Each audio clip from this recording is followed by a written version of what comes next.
بسم اللہ الرحمن الرحیم، السلام علیکم۔ B B C 11 headlines news studio سے میں ہوں صبا منیر۔ آپ کو بتائیں کہ جہانگیرترین کا کہنا ہے کہ میری وفاداری کا امتحان لیا جا رہا ہے اور ہم تحریک انصاف سے انصاف مانگ رہے ہیں۔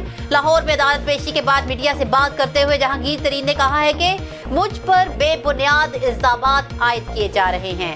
مجھ پر ایک یا دو نہیں، تین FIR درج کی گئی ہیں۔ 1 سال سے انکوائری چل رہی ہے، میں خاموش بیٹھا ہوں۔ ملک کے 80 شوگر ملوں میں سے انہیں صرف جہانگیرترین ہی نظر آیا ہے۔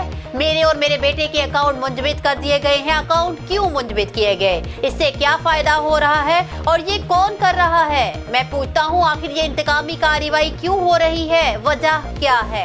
کون لوگ ہیں جنہوں نے مجھے خان صاحب سے دور کر دیا ہے؟ مجھے دور کرنے سے PTI کو زیادہ فائدہ نہیں ہوگا۔ جو بھی یہ سب کر رہا ہے، وقت آ گیا ہے انہیں بے نقاب کیا جائے گا۔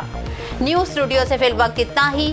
مزید تفصیلات اور اپڈیٹس کے لیے دیکھتے رہیے BBC 11 ہیڈ لائنز نیوز۔